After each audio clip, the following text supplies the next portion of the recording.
I'm nervous. Hi, this is Pillow Talk, and I might just be back.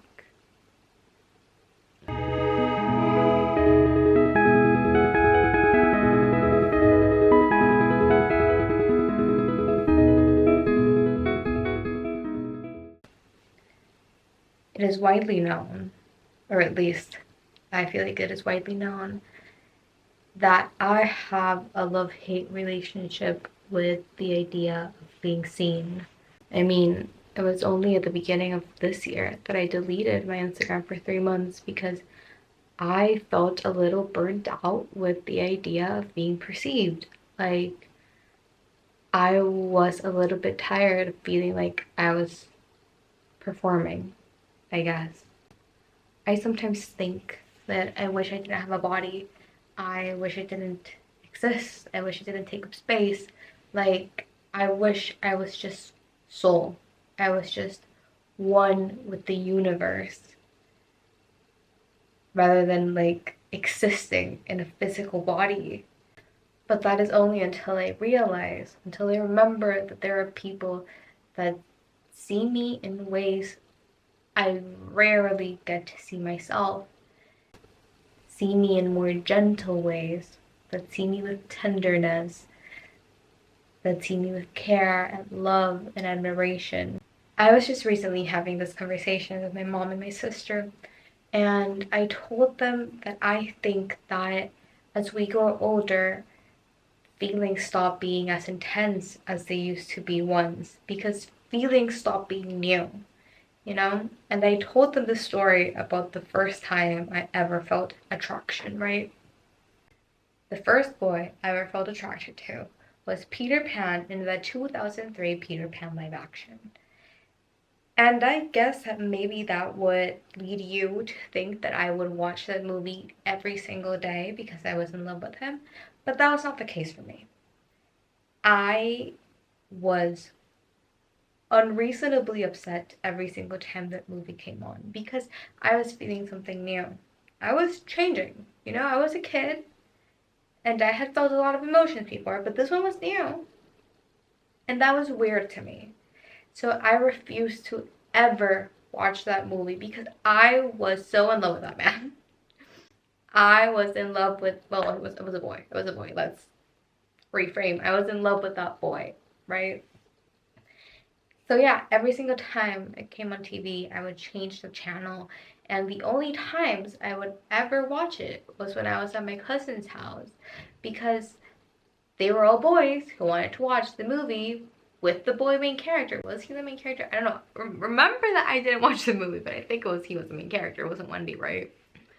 But yeah, that was the only time I would watch it because all my cousins were boys and I didn't want to fight a bunch of boys. The crushes that have followed throughout my life have been intense and consuming. I will not deny that. But I don't think they ever like brought back that anger that I felt towards Peter Pan. They settled. I understood them better as time went on. My mom and my sister didn't really care about the story. I'm gonna be honest.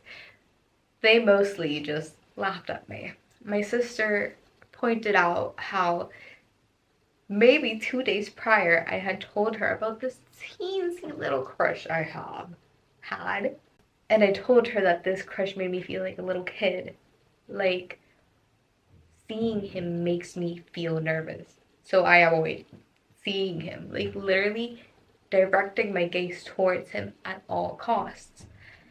And, like, yeah, I did say that. And yeah, I do feel like that. But that happens so rarely that I don't think it counts. Like, it's not the rule, it's the exception, like in that movie. Because for the most part, if I've had crushes, especially in my adulthood, in my 20s, as I reach my mid 20s, they have been a lot more normal, I would say. They haven't been as intense as the crushes that were all consuming that I used to have in childhood and as a teenager. My mom also laughed at me. She said that if I ever get into a relationship, I will be the most passionate person ever. In her defense, she said when, not if. Sometimes it feels a little bit more like an if.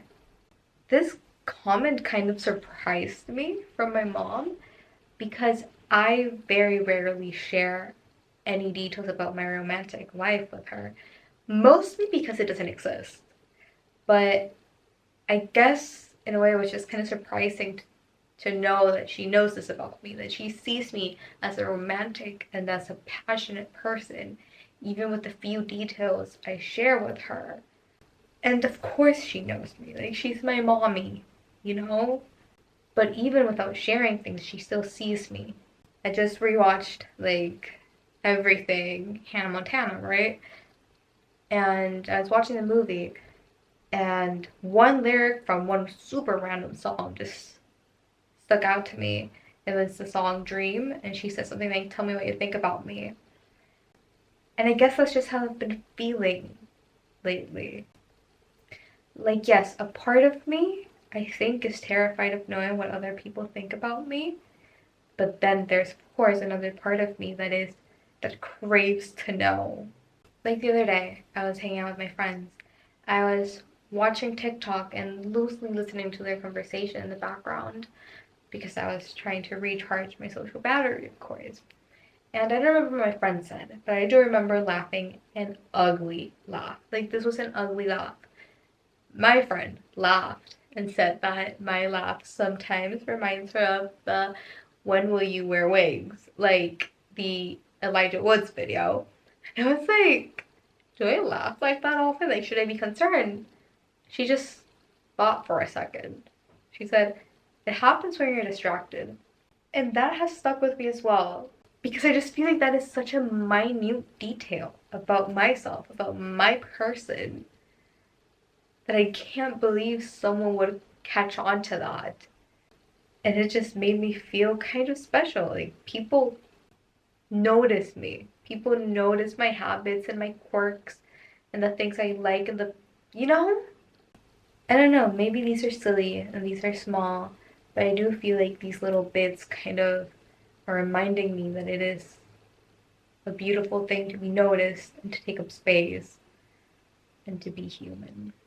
Harry Styles actually recently did an interview with Saint Lowe, I'm not sure, where he said that he is just a regular person, but like what an artist is just a regular person that is inviting other people to like watch you be a regular person. And that's how I feel. That's how I have always felt. Because I share my feelings, I share my emotions. That's what I do through my art.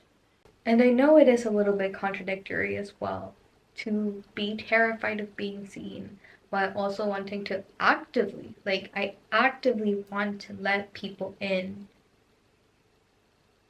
and watch me learn how to be human, you know? Watch me be human. Like, that's what a lot of my art is. That's where the name for my Substack came, even.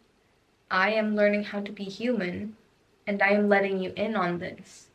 I do think that the fear of being seen, of being perceived, comes from the lack of control I have over it. I guess in a perfect world, I think I would be able to control the way that people perceive me. I would be able to control the way that my crush perceives me and he would want to date me. I would be able to control the way that the super cool girl I see on Instagram sees me and she would want to be my friend, my bestest friend. And she would take me on trips and we would hang out and she would set me up with her hot, rich friends. In a perfect world, I would be able to control minds, but I can't. That's literally impossible. So, what is the next step? Ideally, it's to give up. And like, yeah, but that is also hard to do, which is weird because I have never seen myself as a person that needs to constantly be in control of things. So I don't know why I'm grasping so hard to wanting to control the way that people are seeing me. But it is a little bit consuming and I don't love it because if I keep letting this fear control me, I will wind up in a place where I have to decide whether I let this idea of controlling the way people see me, or I stop creating forever.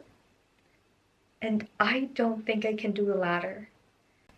So I guess for now, I have to learn how to ignore that need to control the way that people see me. I think about this quote from Succession season finale quite often. And Kendall Roy, my dearly, dearly beloved, is fighting with his siblings, and he says that he feels like he's a cog built to fit in just one machine, right? And he is obviously talking about being CEO in this. But the moment I heard that quote, I knew that's how I have always felt about creating an art and putting myself out there like this, about sharing my emotions and not being scared of it. And I guess that feeling has only grown as the years have gone by, because I went to art school and I like literally changed myself into being like, this is the only thing I was meant to do. And I do feel that way. Like, even if it's not about making videos or painting or writing, I always feel like I am creating something because that's what I was meant to do. So I really do think that the only way forward from this now is for me to try to give up this control, this want for control, because I don't want to live a life where I'm not doing what I think I have to be doing, which is creating. So I guess that's why I'm here again, because I do know that I crave to share what my experience is like being human, or learning how to be human. And I do think I was put off from coming back to YouTube for a while, because I feel like social media right now is so oversaturated with people trying to sell things, right? And like, I'm not saying that in a judgmental way, I'm just saying that as a fact. But I was recently reminded of how these platforms were initially created as an outlet for creative people. And I really do love this outlet. I mean, I remember how much I used to enjoy making YouTube videos before I went to college. Yes, nearly every single one of them is privated or unlisted now, because I do cringe at my younger self and I don't feel like that needs to be on the internet right now. The point is that I do know I love this. I love talking to a camera for some reason. I love scripting videos. I love talking in general. I think that might be it. And I also love editing, you know? I think this is just a really fun medium that I really enjoy. So I'm here. Hopefully here to stay. I've had this idea, actually, the pillow talk idea, for a couple of years now, actually. And I never did it, obviously, because again, I was insecure. I didn't want people to watch me talk about my feelings, because this to me right now, especially this pillow talk series, feels like my Substack, but as a performance.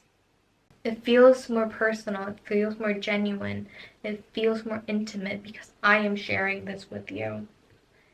And I feel like I'm ready to do that. And I I am sure that I will lose subscribers when I post this video, because that always happens when I come back. People are like, who the fuck is this bitch that I subscribed to? I am the one that made the 7 days of Euphoria makeup video before it was like super trendy. That's why you're subscribed to me. But that's okay. I'm doing this for the love of the game. If you watched this whole video, thank you. That is really sweet. I appreciate it. And I love you. Bye.